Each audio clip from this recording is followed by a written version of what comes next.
Nyt aiheena on opiskeluhuolto ammatillisessa koulutuksessa. Opiskeluhuoltoa säätelee oppilas- ja opiskelijahuoltolaki, joka on vuodelta 2013.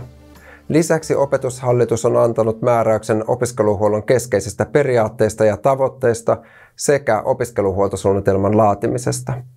Opiskeluhuollon tarkoitus on edistää ja ylläpitää opiskelijan hyvää oppimista, psyykkistä ja fyysistä terveyttä sekä sosiaalista hyvinvointia ja lisäksi lisätä näiden edellytyksiä oppilaitosyhteisössä.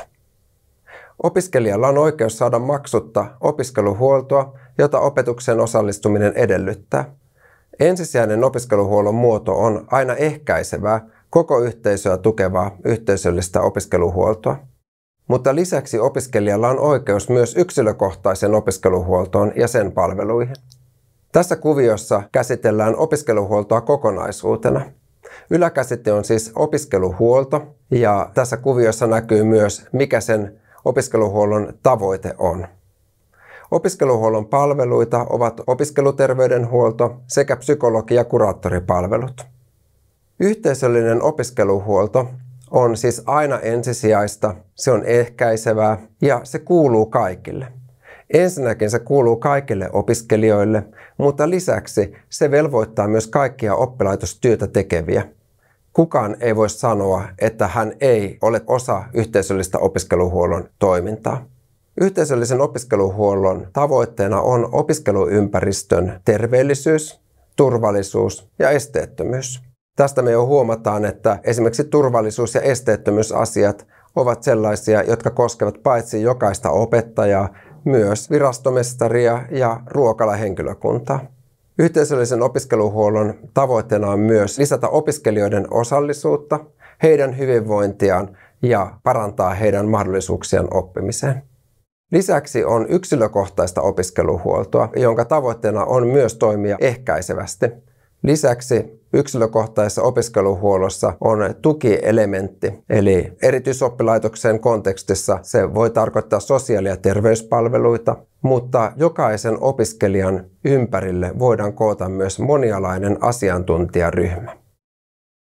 Yhteisöllinen opiskeluhuolto on toimintakulttuuria, joka edistää opiskelijoiden oppimista, terveyttä ja hyvinvointia, sosiaalista vastuullisuutta, vuorovaikutusta, osallisuutta sekä ympäristön terveellisyyttä, turvallisuutta ja esteettömyyttä.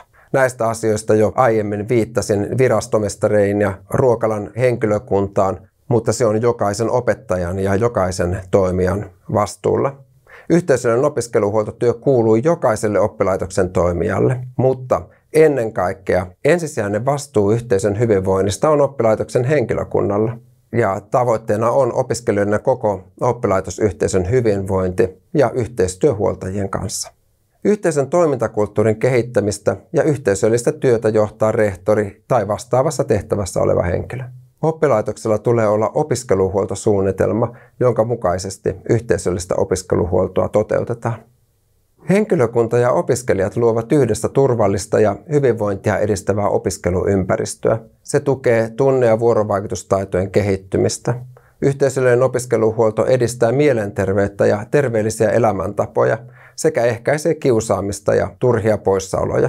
Yhteisöllinen opiskeluhuolto on osa koko oppilaitoksen toimintaa, joka toteutetaan toisaalta osana opetusta ja lisäksi erilaisilla yhteisöllisyyttä ja hyvinvointia lisäävillä aktiviteeteilla. Yhteisen toiminnan kautta opiskelijahuollon henkilöstö tulee opiskelijoille tutuksi, jolloin yhteydenotto tulee helpommaksi. Hyviä esimerkkejä tällaisesta toiminnasta ovat esimerkiksi terkkapysäkit, joita terveydenhoitajat pitävät, tai kuraattorin tai psykologin erilaiset pajat, tai muut yhteisölliset aktiviteetit. Jokaisella oppilaitoksella täytyy olla myös oppilaitoskohtainen opiskeluhuoltoryhmä, joka vastaa yhteisöllisen opiskeluhuoltotyön suunnittelusta, sen kehittämisestä, toteuttamisesta ja arvioinnista.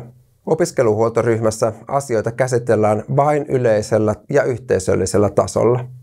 Siellä voidaan puhua ryhmistä ja opiskeluympäristöstä ja oppilaitosyhteisöstä, esimerkiksi ilmapiirin, työrauhan, kiusaamisen, hyvinvoinnin, terveyden tai osallisuuden näkökulmista. Siksi ryhmän työskentelyyn voivat osallistua myös opiskelijat, huoltajat tai oppilaitoksen ulkopuoliset yhteistyökumppanit, esimerkiksi oppilaitospastori tai kunnan nuorisotyöntekijät. Oppilaitos päättää itse ryhmän kokoonpanosta, ryhmän tehtävistä ja sen toimintatavoista.